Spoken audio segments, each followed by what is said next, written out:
Hello, it's a great day to be making my second video about the ketogenic diet. My name's Leslie and welcome to my channel. It's called Keto for Real People. My first video was explaining, if you had a chance to watch it, you'll know it was my story about how I got into the keto diet and some of the ups and downs that I had along the way with low carb diets in general. And if you watched that one, I hope that you were inspired to start your own keto story, which is why I made this video. But if you haven't watched that video and you want to watch this one first, that's fine too. You can watch them in any order. So, the first thing I wanted to talk to you about today is why I think that if you're serious about trying out the keto diet, I think you should read an actual book. I know this sounds crazy when there's about 100 million websites on the internet about the keto diet. So, why would anyone pay money for a book or take the time to drive to your library? Um, or another option is you could download maybe an e-copy from your library, but you guys probably think that I'm a Luddite. But actually, it's because there are 100 million um, websites out there about the keto diet. That's why you should read a book. Um, so there's no harm in doing some research on your own before you commit to buying an actual book or going to the library, just to find out like, what is this, and just snoop around. But this advice is for when you get serious, like, okay, I'm actually going to do this. That's when it's time to actually move on from just the website time to the getting a book. Um, I just feel like you need a definitive source. And even if it's not the book that I'm going to recommend, I think you need one person coming from one perspective rather than just all these different websites. And one of the things I think that's hard about blog posts is that you might start reading blog post after blog post and feel like just the very basics of the keto diet just keep being repeated over and over. And you're like, okay, I want to move past just like 3 paragraph intro. And then you start finding some more blogs, and then you find out that they're way too advanced and they're assuming that you understand way more than you actually do about the keto diet. So, an actual book is giving you the information in a sequential way. It's starting at the beginning and it's building on the previous knowledge that you're learning. And plus, I still am just so old school. Like, I have an actual paper copy of a book. You guys remember what that is? It's like, a binding with like layers of paper in between. And I took out an actual real highlighter. Now, I'm not talking about on your computer when you highlight something like the actual highlighter. I took that out and I actually highlighted, and I had some sticky notes. It was so old school. Um, but there is just, I think, a real benefit to that. So I know we've all heard about the food pyramid since we were like little kids.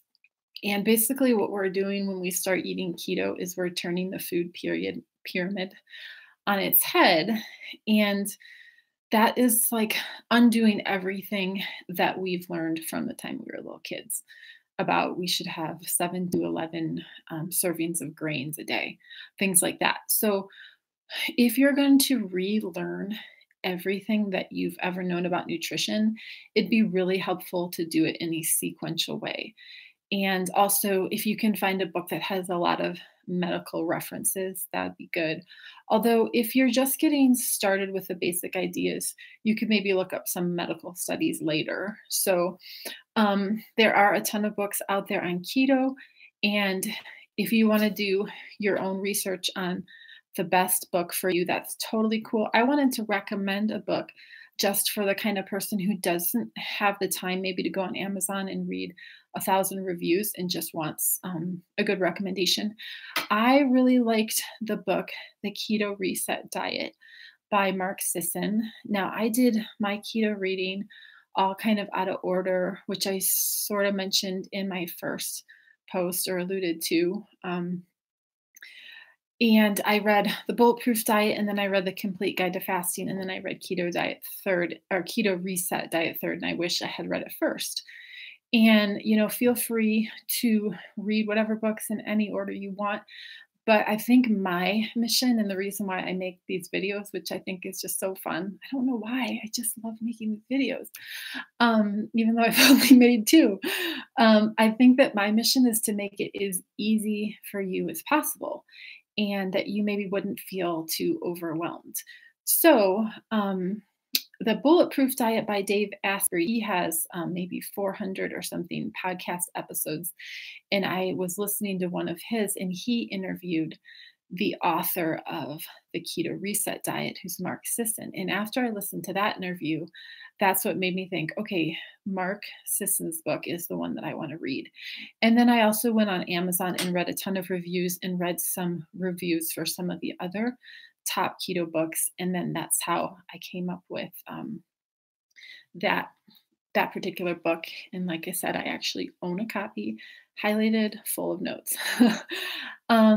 So the biggest merit I think of this particular Keto Reset Diet book over some of the others is that Mark Sisson wants to get you into ketosis over a slow and painless 3-week period where he tapers you off carbs. And it's a very explicit, like I said, I just want to make this as easy as possible for people.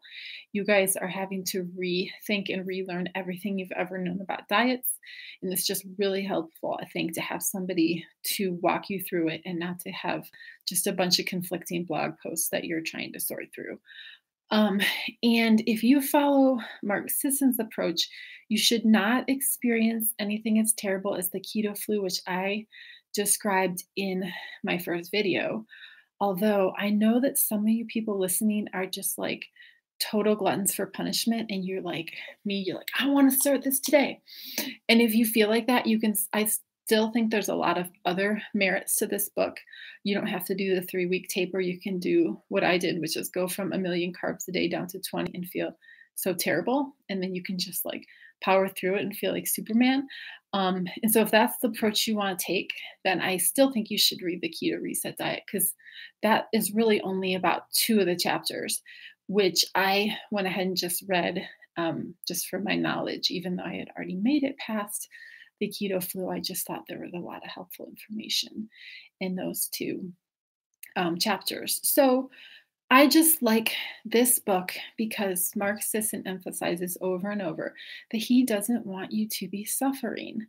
And if you listen to my first video, you noticed, hopefully you remember, that the reason why all my previous diets had failed is because I wasn't happy enough to continue with them. And though, even though I had been able to lose some weight, it wasn't a lifelong project that anybody could stick with, or at least that I could stick with. And so Mark Sisson is wanting you to find a way to eat that you actually want to do for the rest of your life. And he doesn't want you to be suffering, and he doesn't want you to be feeling terrible. And I just really, really like the emphasis of that book. And it's also for people, like if you are a mom of little kids, you have a full-time job, you have all these things going on where you can't afford to have the keto flu for like a week or 2 or 3 weeks and just feel super bad. You really need the gentle tapering, and maybe you just don't want to go through that. You don't want to feel bad for a week of your life for no reason. Why do that if you could taper off? So that's maybe the thing that I liked the most about that book, is just the gentle process. Another thing I really like about the Keto Reset Diet is that there's all kinds of things on the internet about keto. And some people are coming to keto from a lifestyle perspective, and other people are coming to keto from a quick fix diet perspective. And I did mention that I really like some things about the Bulletproof Diet book. I think you should read it second. However, I really can't stand the subtitle. It's lose up to 1 pound a day. I'm sorry, nobody is going to lose 1 pound a day. And I would say about the Bulletproof Diet overall, it is a lifestyle book, not a quick fix book. I just don't like that subtitle. Yuck. How did the editor keep that subtitle on and also didn't have a chapter on the keto flu? I just don't understand that. But I digress. Okay. So the author Mark Sisson is really emphasizing in his book that this is not a quick fix diet.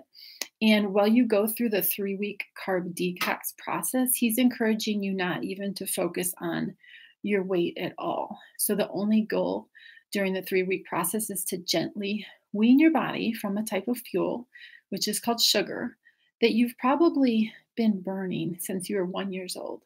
And he's asking you to be really patient with the process. And I like that so much because I keep seeing on all the keto forums all these people saying things like, I've been on the diet for 2 weeks and my weight loss has plateaued or it's been up and down. And that's really just a function of not being patient enough and just wanting something really quick fix. So I have never been addicted to drugs before, but what I felt like in carb withdrawal, I can only imagine might have been something similar um, to what that would be like. And so I think the emphasis of this book is really important, that you are trying to heal your body and you are trying to detox it, and you're not just trying to see a number on the scale. So, this is how weight loss always goes. And this is exactly what happened for me. And then on these forums, I see the same thing over and over again. So the first few days you go on keto, and this especially happens for somebody like me who did it so extreme. I don't know what happens if you do the more gentle way that Mark Sisson recommends, but you lose about 4 pounds right away. And everybody is so excited. Sometimes it's like 4 pounds in 4 days. And you're sitting there in your head, you're getting out your fingers and you're like, okay, I've lost 4 pounds in 4 days. So 4, 6, 12. And then you start counting. You're like, oh, wow, I'm going to be down to my goal weight in days. And like 2 months from now, I'm going to be like shopping in the children's section for clothes because all the women's clothes are going to be too big for me. So that happens. It's not actually 4 pounds of fat that you lose. It is water retention that your body retained because both having higher blood sugar and having higher insulin causes you to retain water. So when you cut your sugar and you cut your insulin, your body flushes a lot of water. It just doesn't need that same amount of water. Now, what happens next varies from person to person. A lot of people plateau and then they start to lose again. Um, but my main point in telling you this is that the scale is not going to be your number one friend when you're starting the keto diet. You need to have this long term healing your body, helping your insulin resistance, lowering your sugar, that kind of thing, weaning your body off of carbs, becoming fat adapted. That needs to be your goal, and not stepping on the scale every day and seeing it go down.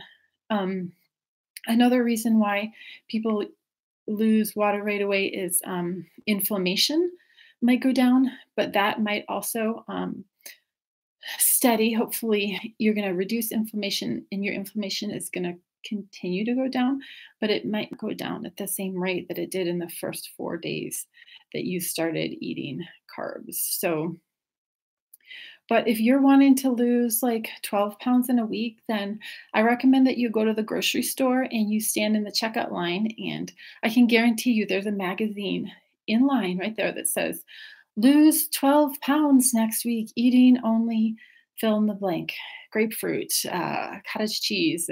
It's going to be some quick fix diet. And I'm sure there's about 100 million of them out there, but this is not what the keto lifestyle is supposed to be. So I really like that the book, The Keto Reset Diet, encourages you out of the quick fix mindset.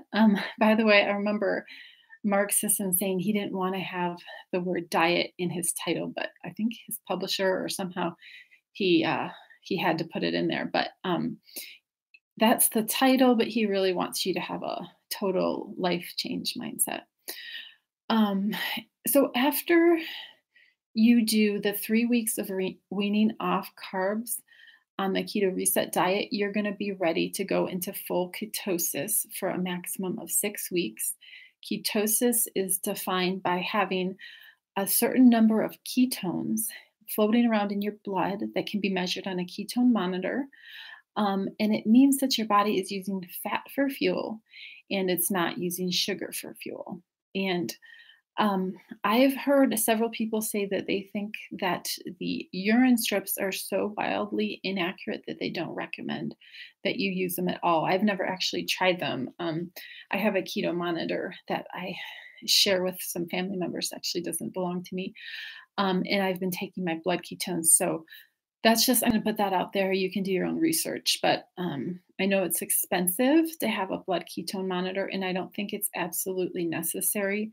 But it does seem like, from what I've heard, that the urine strips sometimes are accurate for the first week or two, but then if you're drinking more water, if your body is starting to actually use the ketones for fuel, it'll stop passing them in your urine, and which is a good thing. And then you're going to think you're not in ketosis and you are. So, um, why does Mark Sisson want you to do a full 6 weeks of ketosis with no cheating?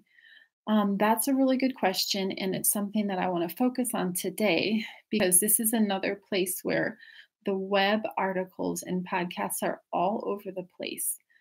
Um, but according to Mark Sisson and my own understanding of the best podcasts that I've read, the point is that you need to think about how long it takes to turn around an ocean liner. Rome wasn't built in a day, and you need a full 6 weeks or possibly a lot more time where you are in full ketosis and you have no more than 20 grams per day. Um, it's good when you're in this 6 week or however long time to realize that this is a temporary state.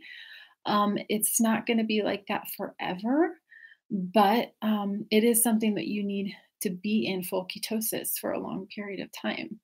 So I want to just give you one example of why your body needs to heal so much from the way you've been eating. So I saw a visual recently where somebody filled up 2 1/4 milk containers with red water. And they said, imagine that this is your blood, and your body would like to have 1 teaspoon, which is 5 grams of sugar, circulating through those 2 1/4 gallons at any time. Now, think about how hard your body has to work when you all of a sudden drink a soda that has 16 teaspoons in it, and it's quickly absorbed into the bloodstream. Think of what your pancreas has to do. It has to kick into super duper high gear to get those 15 teaspoons of sugar into your fat storage so that it can quickly get that blood sugar down. And that's assuming that you aren't eating also some popcorn and some pizza and some other things with carbs, which, if you are, then your pancreas is having to work even harder. That's a lot of blood sugar to try to stuff into fat cells really quickly. And that's why our pancreases can wear out and our bodies can become resistant to insulin. And even if we don't have type 2 diabetes yet, or even might not be considered type pre diabetic, we can still have these same insulin issues going on. And one of the things that can happen too is that our body puts out so much insulin, and this is really common even in people that aren't diabetic or pre diabetic. Your body puts out so much insulin in response to this overflow of sugar that then your blood sugar drops too much. It's below those 5 grams that it wants circulating, and you're going to have terrible hunger cravings a few hours later. And they're going to be fierce, and they're going to be sugar cravings. So, this is what we've done to our pancreas and our cells for decades. And our body requires some serious reprogramming and healing. But that's not going to happen overnight. And it's not going to happen at all. Somebody's calling me right during my video. Um, it's not going to happen at all if you're doing what I call kind of keto. Kind of keto is just my name for you're kind of doing the keto diet, but you're doing a lot of carb cheating. Now, I want you to hear me out here. No one on the planet, including me, is going to make you start the keto lifestyle if you don't want to start it. So I'm not trying to be like preachy and knock people who aren't doing it exactly my way. My motivation for wanting you to do the keto diet or the keto lifestyle all out. See, it's hard for me to move out of just the diet mentality to the lifestyle mentality. So the reason why I'm wanting you to not do kind of keto, and especially not at first, is because I don't want you to think that you've done keto, not have the results that you could have, and then quit keto because you're like, well, it just doesn't work for me.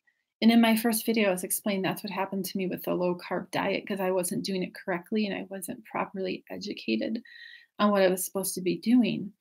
And so, doing kind of keto could mean that you don't have the freedom from the food cravings. It could mean that you don't have, hold on a second. Um, Sorry, where was I? Just looking at my notes here. Yeah.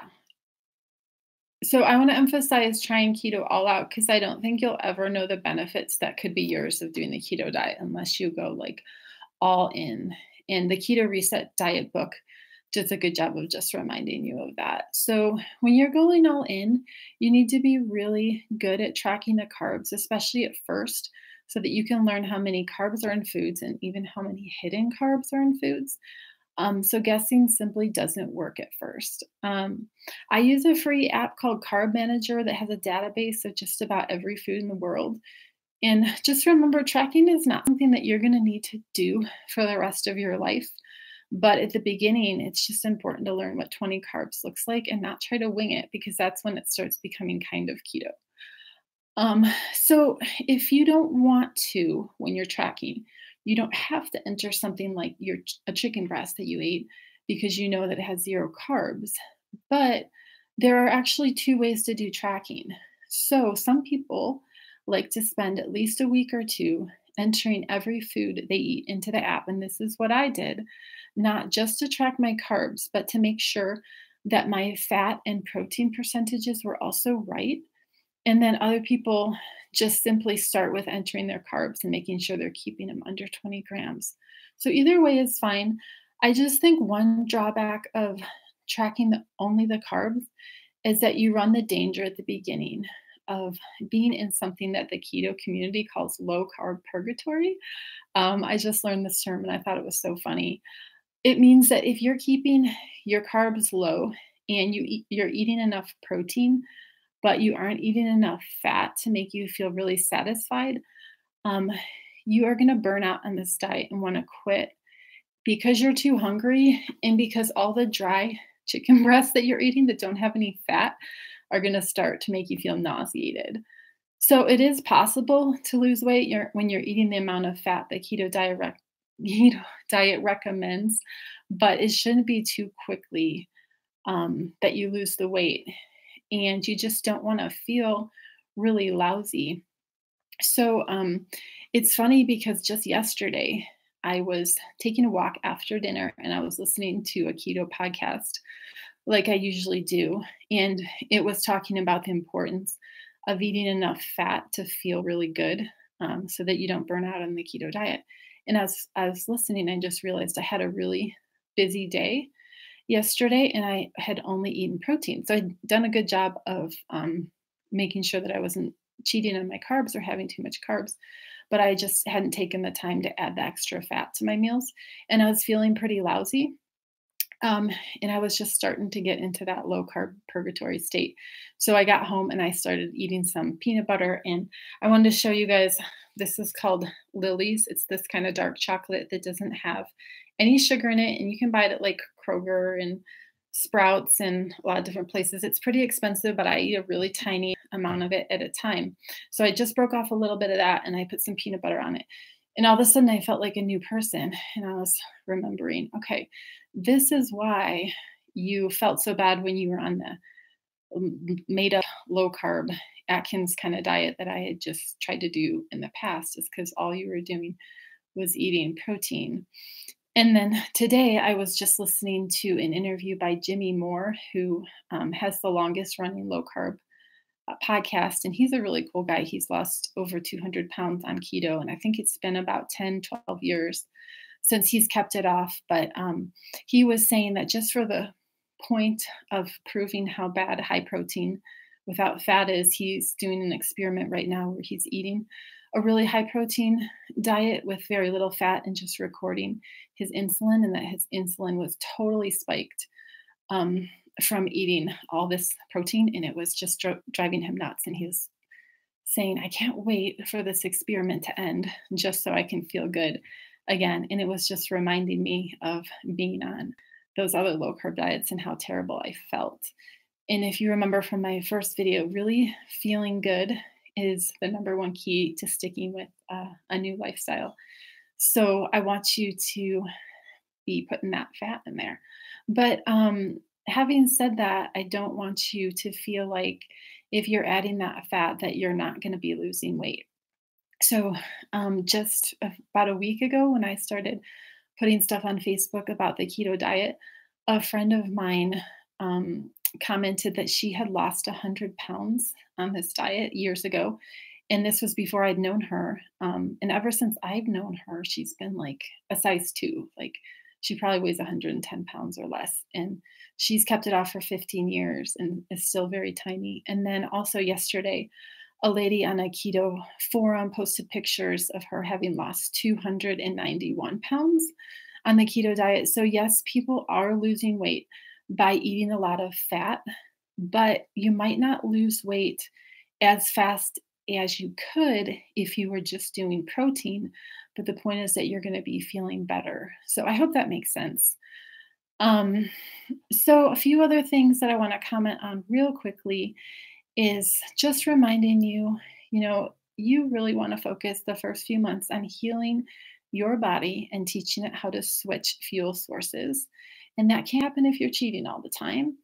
And also, another thing, why you have to be really strict with your carbs at the outset is because if you are doing what you're supposed to be doing, which is eating a lot of fat, that is only okay if you are keeping your carbs really low. It's not okay to eat a lot of fat and then to have some carbs sneaking in there. So, an example of how this could happen would be like, say you're at Chipotle, and when you used to go to Chipotle and you were on Weight Watchers, you'd be like, okay, I can't have the sour cream, I can't have the avocado, I can't have the cheese. And now you're like, woohoo, I'm on keto, dump on all that fatty stuff.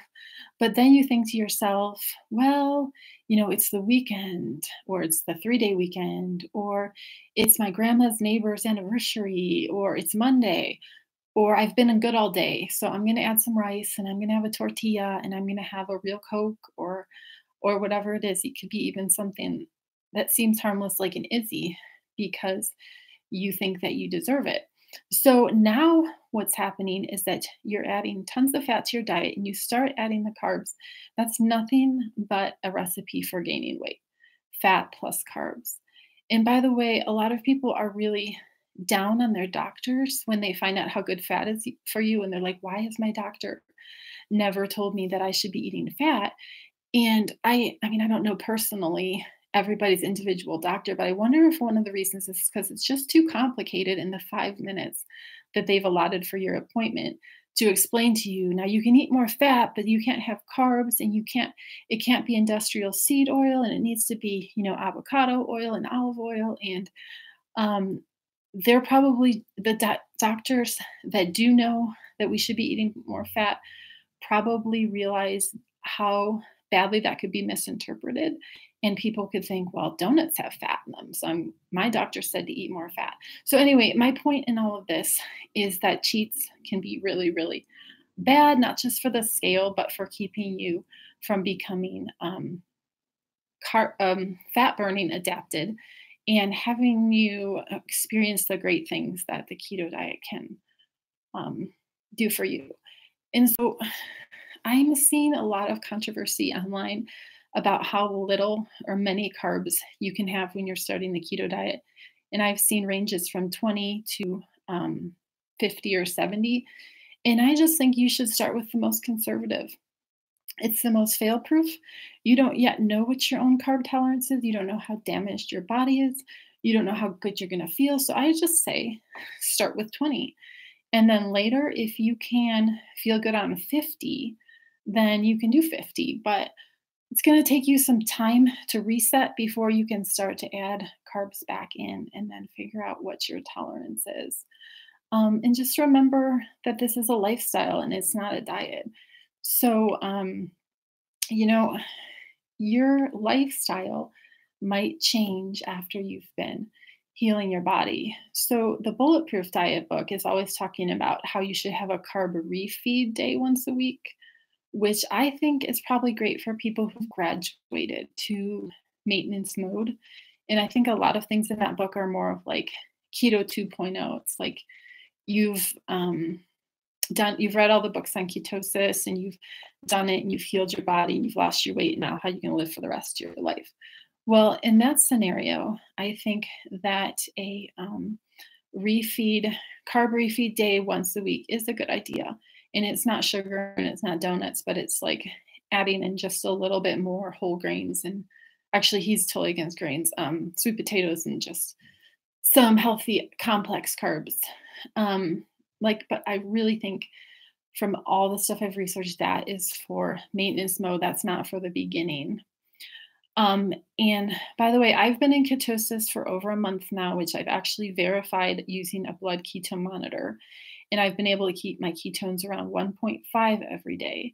But I realize that my carb sensitivity is still crazy high, which means I have a lot more healing to do. And I need to be spending a lot more time in ketosis before I can start doing things like carb refeed days once a week and any kind of cheating. So I'm going to be in full ketosis for a lot longer than a month. And the way I know that is because you find your carb sensitivity by adding in just a little bit more carbs than you're used to having, and then testing your ketones and seeing if you get knocked out of ketosis. So yesterday was Mother's Day, and I had a bowl of fruit salad, and it was a pretty big bowl. It wasn't like giant. I'm guessing it maybe had like 30 carbs in it, so that's more. I have been really strict about staying under 20 carbs, but I decided I was gonna try having a little more. And besides the fruit salad, I didn't have any other carbs the entire day. It completely knocked me out of ketosis even until the next day. So I tell you these things because I want you to be realistic about this. Might be harder than you're expecting, but if you go into it with saying, I'm not going to cheat and I'm going to get these great results, then I think that you're more likely to be successful.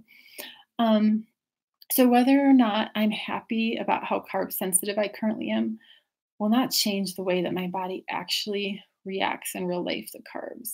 I can't just be mad and be like, this is crazy.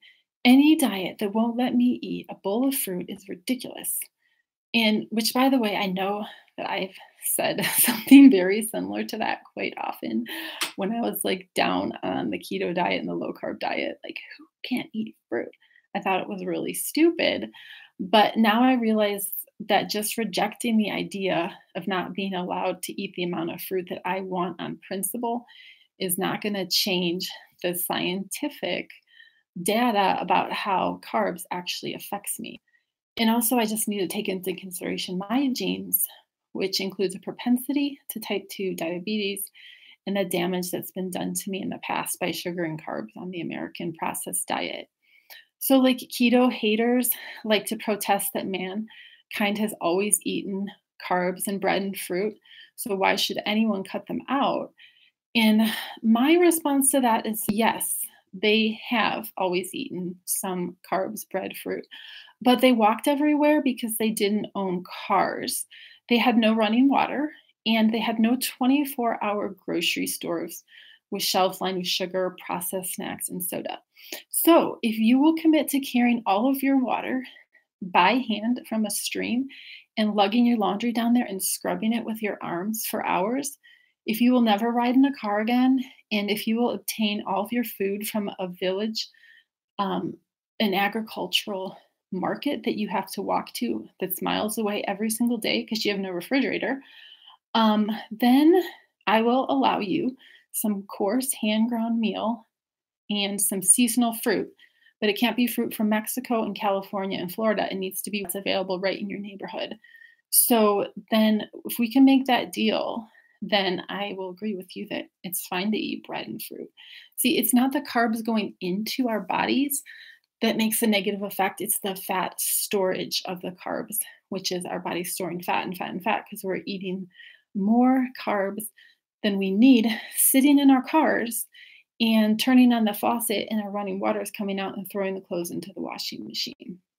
So, um, just to recap everything from this video, I have been able to lose 16 pounds in about 4 weeks. Um, but that was because I was going all out on keto. I mentioned I've been having less than 20 grams of carbs per day, with the exception of, maybe yesterday and maybe just a couple other days.